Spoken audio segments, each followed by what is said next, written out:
Welcome to the Sacred Emergence Podcast. I'm your host, Michelle Wong, and I'm so thrilled that you're here. This is a place where you'll be guided to living your most aligned life so that your truest, most radiant self can emerge. We'll be jamming on topics ranging from spirituality, entrepreneurship, to wellness and lifestyle design, and everything in between that can support you to grow, evolve, and shine, all the while not taking ourselves too seriously. So if you're ready to step into your leadership, break through limiting beliefs, own all of who you are, and expand in abundance, grab yourself your faith cup of tea and let's dive in. Hey everybody, it's Michelle here. I'm so excited for today's guest. I wanted to introduce you to the wonderful Nekole Eaton, who is a conscious parenting coach as well as a pediatric occupational therapist.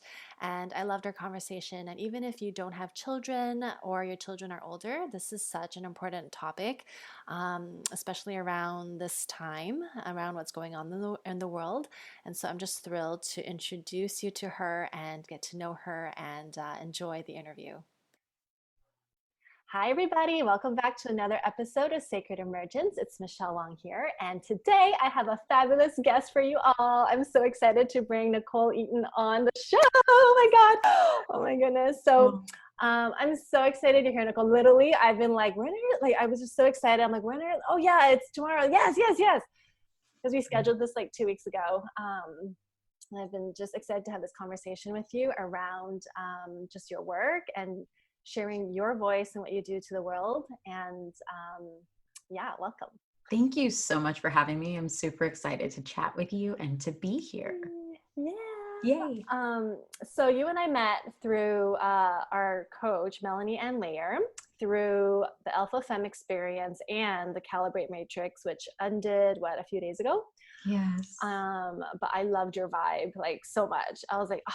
And then I found out you were also a manifester with 4-6 profile, also Cancer rising. I was like, oh my God. Friends for life. Friends for life.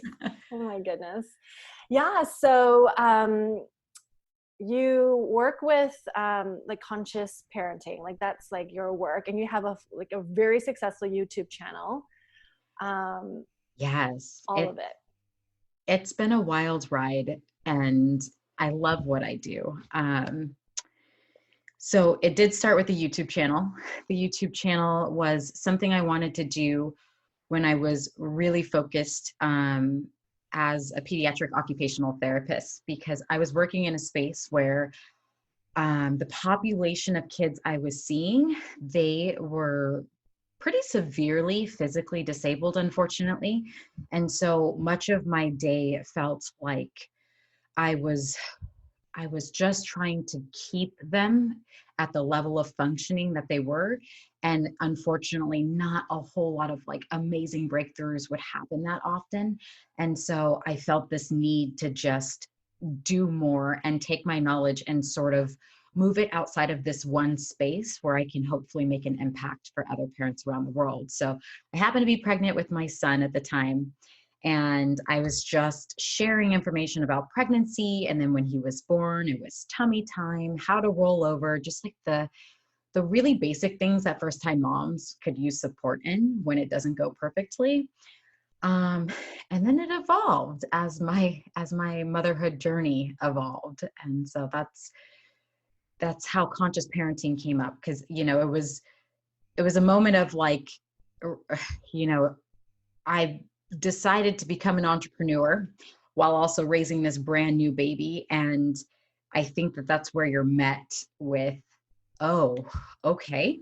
I've got some work to do, your marriage, you got to work through things. You bring a child into the mix and you're trying to birth a new baby in a business. And I realize it's not everything else that is quote unquote wrong. Like I have things that I need to go deeper on and heal in order to bring everything else into alignment. And so it was like that realization where it's not my husband. It's not because, I have a brand new baby. It's like, no, I'm projecting some things that I have yet to deal with. And when I made the commitment to do that, because I was so determined to do right by my child, do the best I could, everything shifted for me. And so I just think it's so important to bring the conscious parenting and the intentional parenting to this space, especially at this time with everything that's happening in the world, because it can change the trajectory of our child's lives if we're really committed to holding ourselves to a higher standard as parents. That is so good. I love that you were like this awareness of like, oh, it's not the husband, it's not the kid, it's not the situation, it's me. Like, what am I bringing to like the table in the situation? Oh my God. Yeah. It wasn't always, I was pretty stubborn in it. It took a lot of banging my head against the proverbial wall to really say, oh, wait, what if it is me, and holding that mirror up, which is the hardest part. I think like once you're open to saying like, okay, it's possible, I've got my stuff, and you start doing the work, it's this beautiful transformation that takes place, and you become addicted to it as opposed to fearing it. And I think that that's the biggest transformation. You see how much it helps you, and you see how much your world literally shifts in front of you, and you go, give me more, I want to do more. So yeah. So can you share a few things that you realized? Like, for one, I would say I definitely, okay. I mean, there's plenty of things, but when it comes to, I will give you one really powerful example. I was definitely parenting from like my ego in the early days. I was concerned with how others perceived me as a mother. And when I came from that place, there's a lot of blind spots in terms of what's best for your kid. I remember specifically one day we were at the playground, myself and my son, and this was probably a year ago, so he might have been just 3 or just under 3. And he got upset about something and had a tantrum in the playground. And he has a very powerful voice and loud voice. So it just stopped everybody else in their tracks. And I had this moment where I felt so mortified, and I wanted him to stop immediately. It was like, cut it out, like you're making a scene.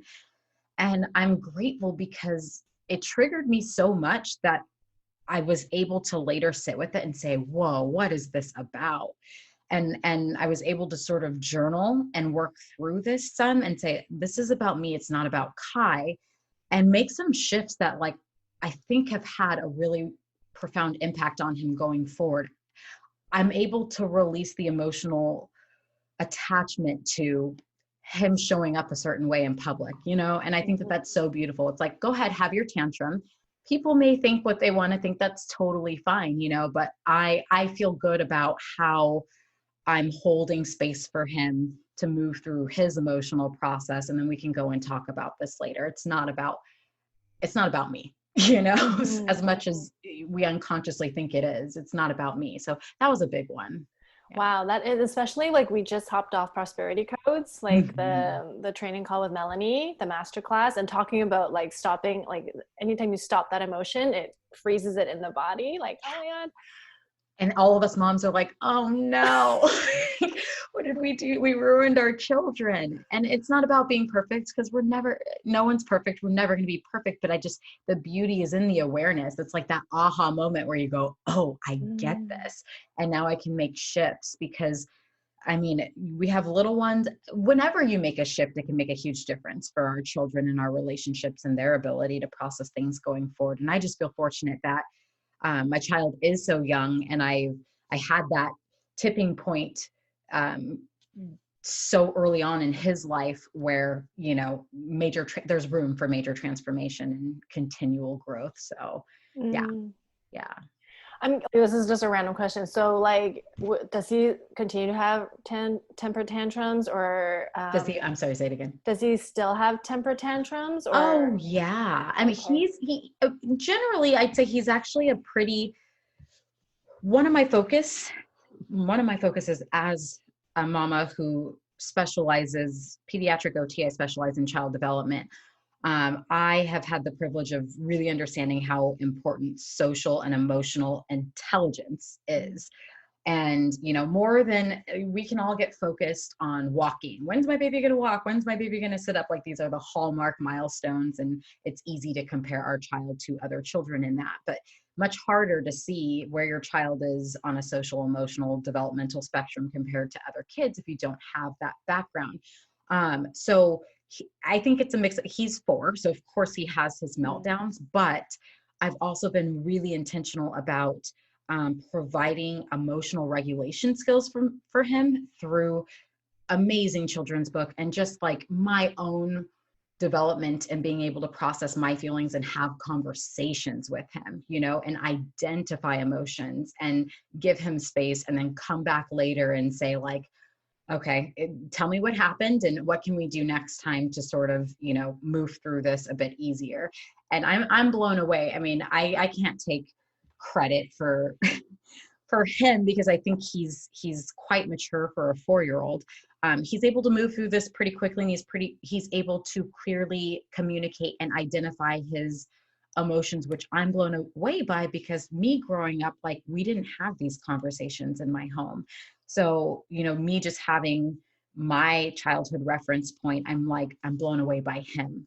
And again, like, these tools and this awareness can just make a huge difference for little ones. And so I'm super passionate about sharing that with other mamas. Yeah, I mean, I feel like even you giving your son space for it will just allow him to be like, oh, it's okay to like trust what it is I'm feeling. And that's why I was asking, like, temper tantrum, because I had it when I was young, and then I would get yelled at. Totally.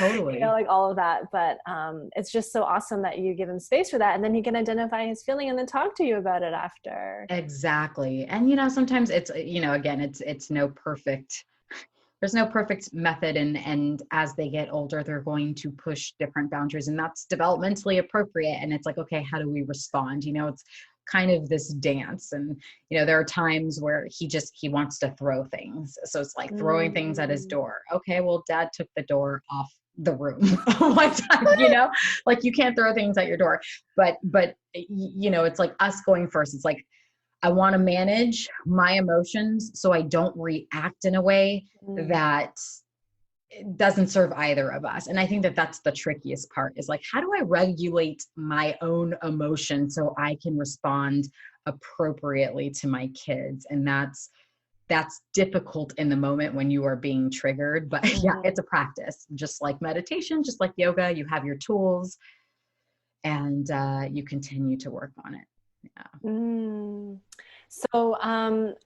So you were doing pediatric OT, then now you kind of are. I do both. Yeah, I do both. But my focus, has definitely been, as Kai has grown up, and I've really seen the power of the social skills and the emotional skills and development. Like, I've really been honing in on that. And so, yeah, now it's coaching moms either one-on-one, or I will be releasing a mastermind shortly, because I think, especially with, everything that's happening in the world, as it's like so important that different moms from different places, spaces, religions, backgrounds, cultures come together.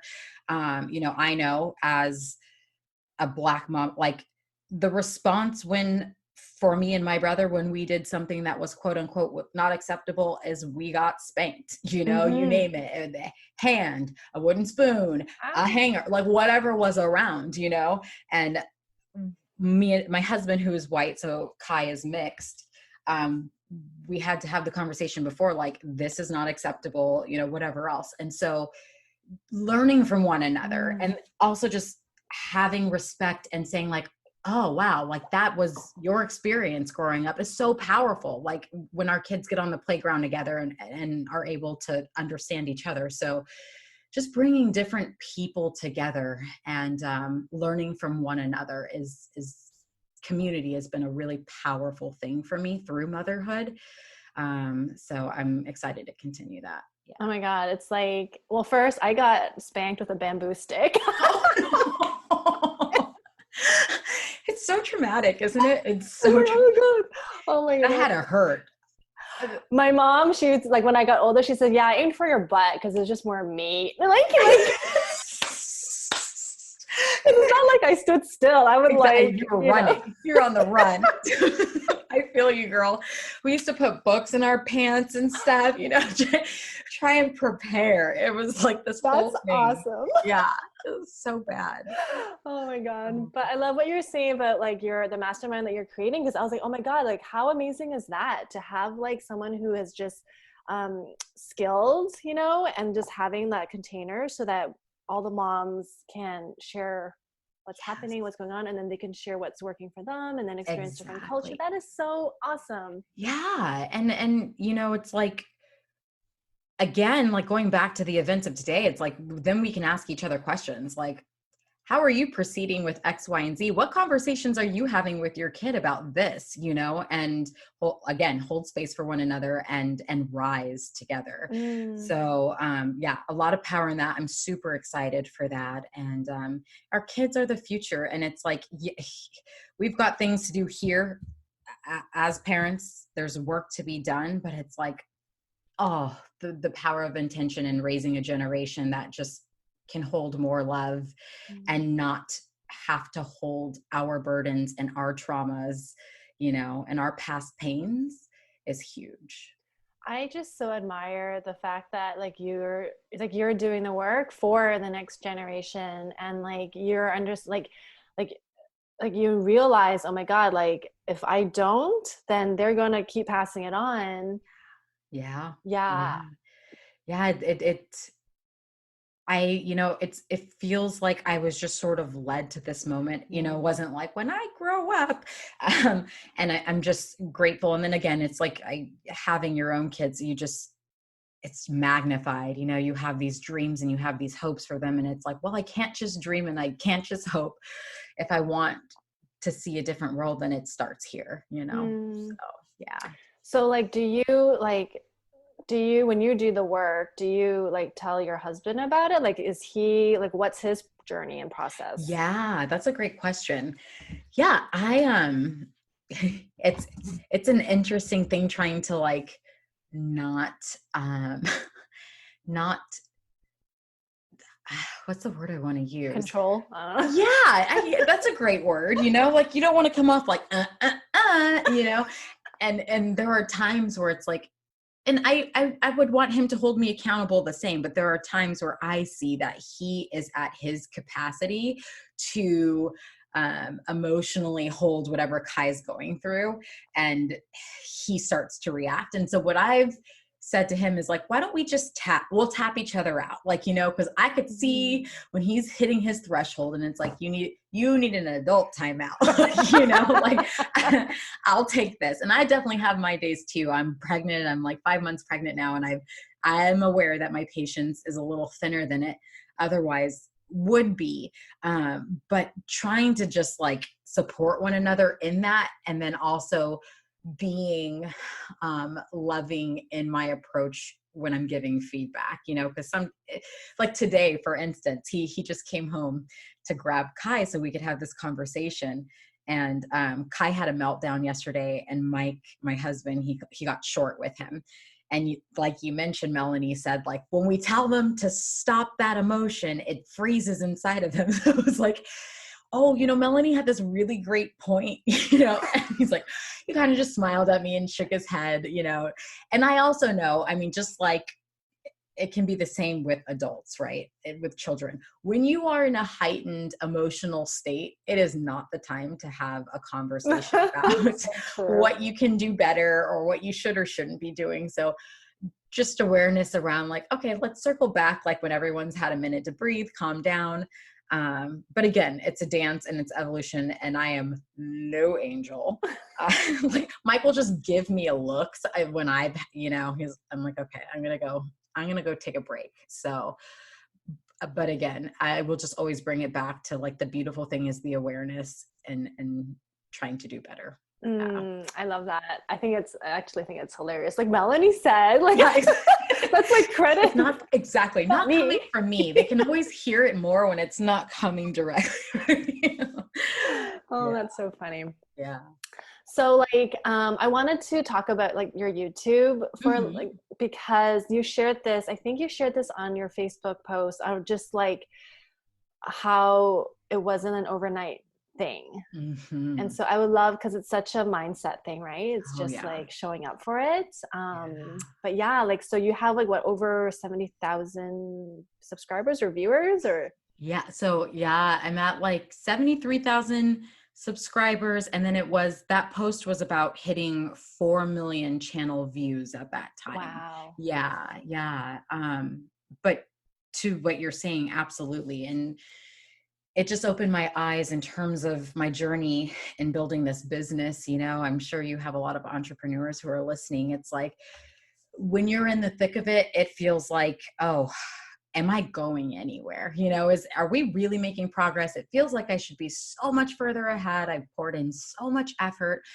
And what was funny about that post was just a week ago, I was getting frustrated on YouTube because, you know, algorithm shifts, things change, whatever. And I was like, it just feels like I'm doing all the things and it's not panning out.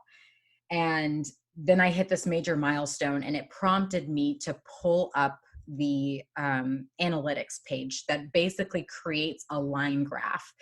And I pulled it all the way back to the lifetime of me being on YouTube, which had been about 4 years. And the line graph shows you how much growth you've had over the 4 years. And there's literally, like if you were to just draw a line through the trajectory, it's like this upward trend that you would want to see. But within that were these really dramatic peaks and valleys and ups and downs. And I just thought it represents our journey as entrepreneurs so beautifully. You know, like sometimes we're just getting tousled around in the water and we have no idea which direction we're facing because, you know, there's just so many things happening and so much growth that is taking place. But when we're able to sort of pan out and step back and get that larger perspective, we could say like, absolutely, we are making progress. We are moving in the right direction. And it just sort of reaffirms like, keep going. Like there are going to be tough days. There's going to be days you question everything and you're like, am I heading in the right direction? But if you take the time to just pull back every once and again, you will gain that perspective and that sense of I've got this. It's important. Yeah. I love that. And like, I love how you were persisting and it took us 4 years is dedication. Yeah. It is dedication. Yeah. You know, for me and with that particular social media platform, it was a love of one community because I started to create community and I saw the power of that. And so that really sustained me through most of the years, just building relationships with other people. I've had people that were with me from like literally when Kai was born and, you know, they'll check in with me. And I just think that's so beautiful. But also I just really enjoyed creating content and editing and just kind of showing up. So yeah, you've got to love what you do because sometimes it takes a little while before you have that breakthrough. But yeah. Amazing. Yeah. I love it. Cool. And then let's talk about manifestors. Let's do it. I'm so excited. So you're a splenic 4-6 manifestor. Like when did you learn about your what was your journey? So it's really funny because I learned about this before it became a trend. I found out I was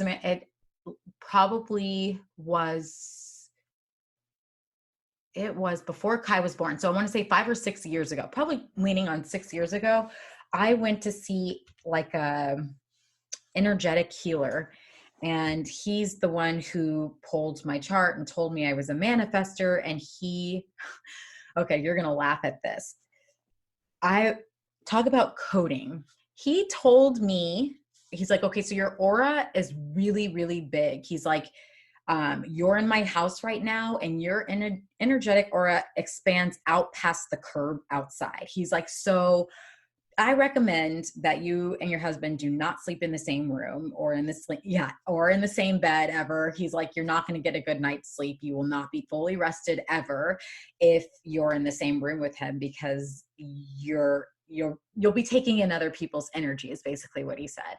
Then he also told me, which traumatized me, he said that I should only have one child because, as I'm pregnant with my second. I know. I know.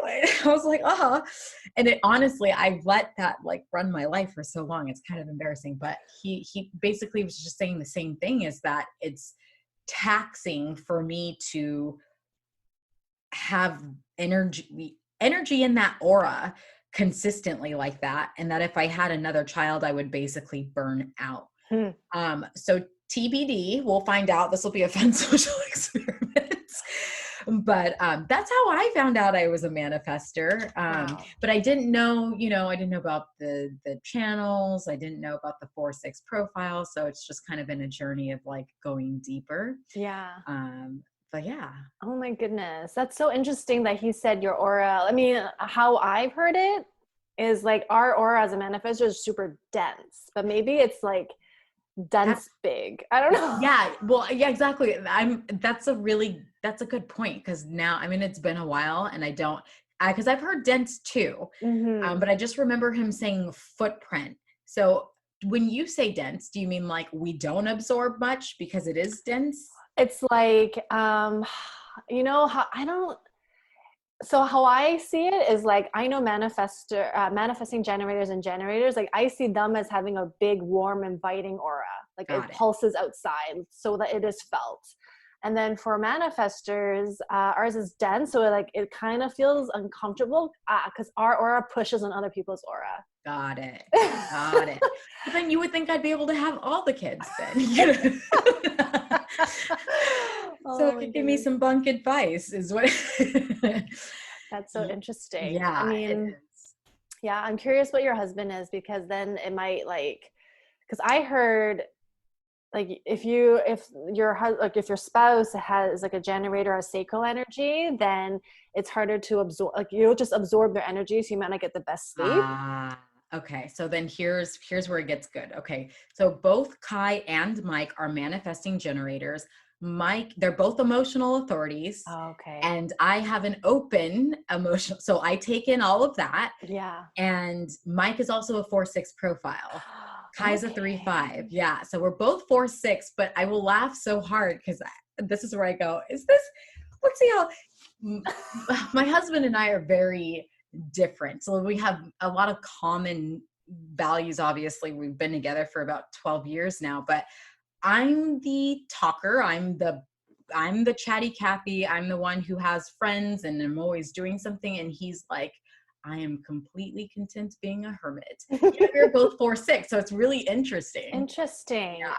So like how it's been described to me is like the 4/6, because I'm a 4/6, right? And so it's like that, there's a network, like everything that I will my success is through my network. So I don't like pulling in strangers, like that doesn't, like it's through my network. And I'm like, oh, I get that. Yes. And it's even like not even just my direct connection, but my connections connection. Yes. So that is where I can totally see that. Cause I've tried doing cold calls in the past when I was trying to grow my business, oh, okay, I'll try anything. And I'm like, this is so awkward, but it's like, well, who do I know who can be, whatever. Yes. And then the 6 profile is interesting because it's all about it's like living in cycles of growth. And so that's how people see us, because it's the 6 is the more conscious one. And so it's like, it only gets better for us. This is so exciting. Can we collapse time around those 30-year cycles? Right? It'd be 5 years, you just move in. Yeah. Yeah. I definitely feel the, like you're saying, the network, and us being it's perfect, right? Of course we met each other through here. Exactly. And we're connected, and there's so many other amazing women now in our network, and both of us will be speaking and doing things. I know and it does feel like that happens effortlessly as a 4/6, which is pretty cool. So yeah, I think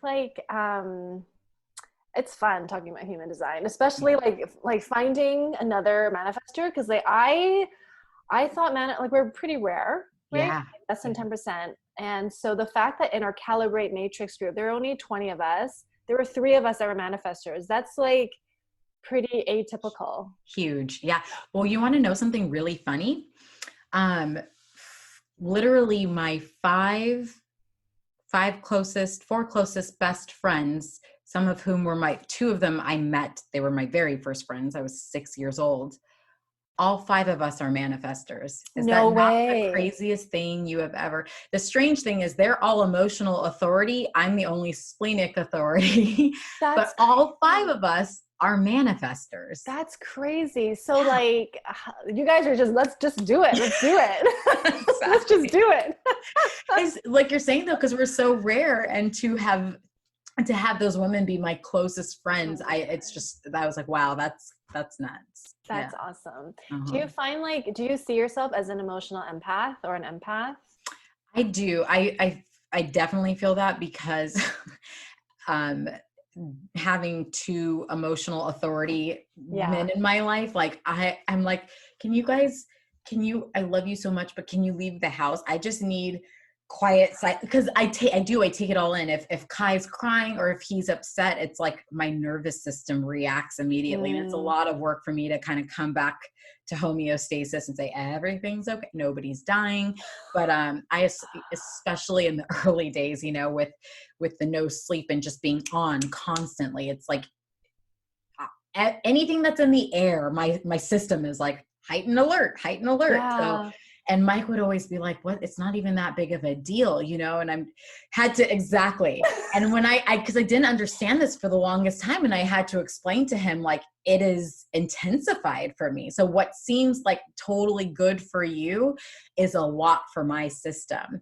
And so I think there's a bit more empathy there. And so, I'm really trying to be conscious of my quiet time and my reset time, because I really need that. That's super helpful for me. Yeah. Well, it's good that you recognize that. Like, okay, you guys need to get out You of gotta go. I love you, but you gotta go. Yeah. I need to reset. That's awesome. Exactly. Yeah. And so, well, let's switch back to conscious parenting talk. Yeah. So you were recommending, like, there's books, like, are there good books for children, Yes. but also, like, I'm curious. Right. Yeah. So I did a YouTube video on this recently, because I'm like, this isn't sponsored. Like, this brand, I just happened to stumble upon, and I just love what they're doing.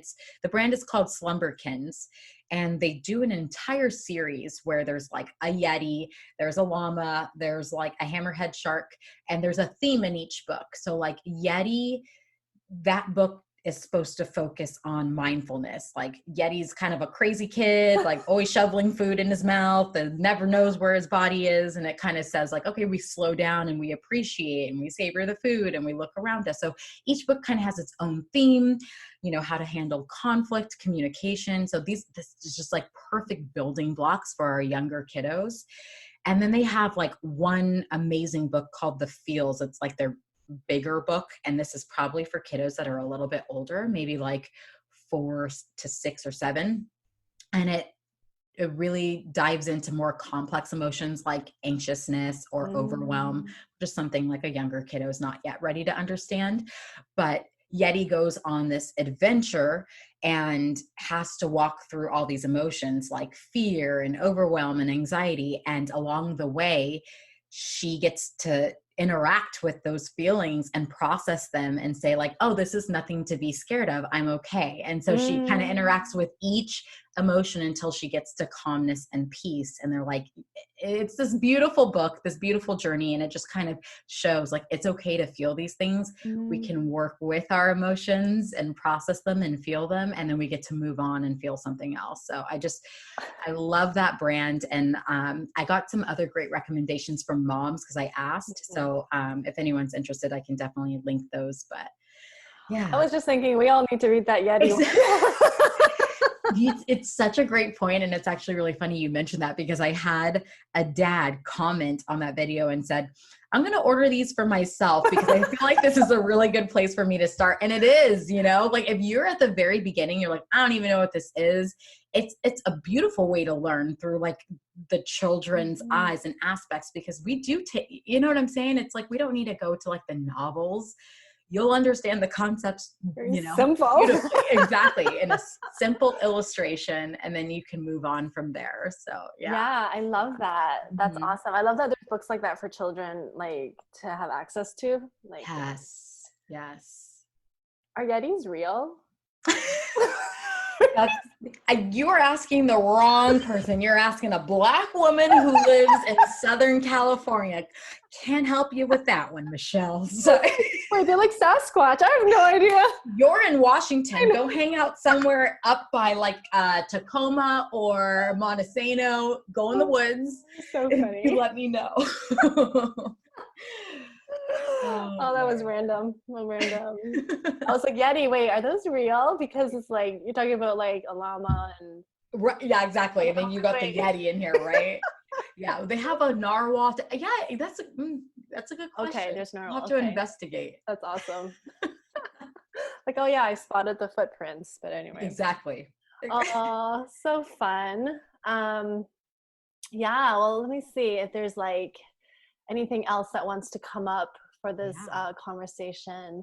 Like, you should definitely share the YouTube or send it to me, and I can share it in the show notes. Or if you can also just type in the search bar Kids OT Help. Because that's your it's my brand name, and I did rebrand to Nekole Amber, but the YouTube channel is still Kids OT Help. Okay. And I'm sure there's lots of like over hundreds of videos. Yeah, there's like 150. So if you've got a little one and you want activity ideas, you want to know about developmental milestones, you want to know about conscious parenting, it is all there. And I also have a podcast too, if you prefer that, and that's Kids OT Help as well. I had no idea you had a podcast.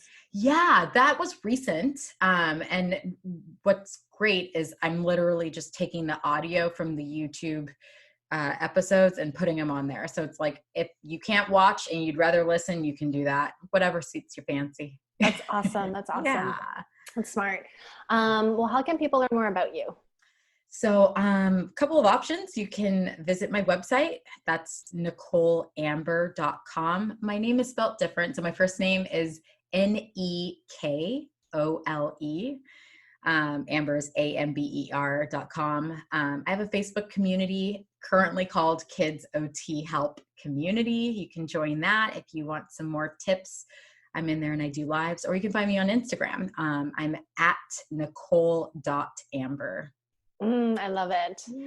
Yay. What else is there? So definitely I'll share all of those in the show notes as well so people can find you. I just love that you're teaching conscious parenting. Like, it's just so needed because that will help with like stopping the ancestral patterns in a way. Exactly. And you know, I've mentioned this a few times, but not here on the podcast. It's like, I'm raising a mixed kid, you know, and society sees my child as Black, and that his ability to have emotional regulation skills and a high emotional intelligence could be the difference between life or death for him. So it's non-negotiable for me to foster and cultivate this in him and whatever this little one is, whether it's a boy or a girl, don't know. I mean, it's a life skill for everyone. And I think if everyone takes that up, we see huge shifts and changes in the world.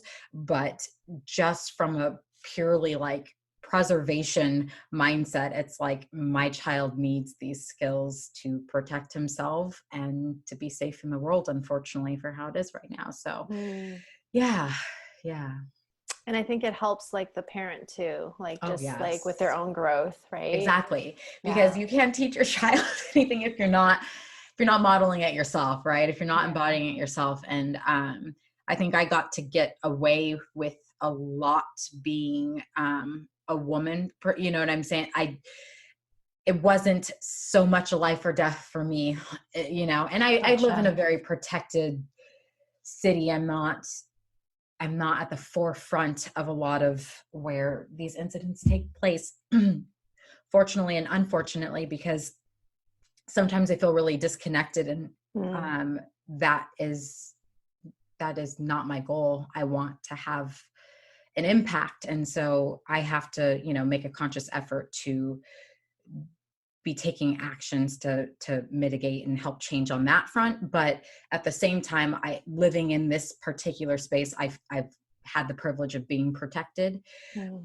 But I also realized, like, I don't know where my kids will end up. Maybe they want to move. Like, I want them to be able to go wherever they want to go. I also don't want to instill fear. So it's like, it's my job while I have you to give you the best tools to live your best life, and to be safe. So that's just what I'm trying to do now.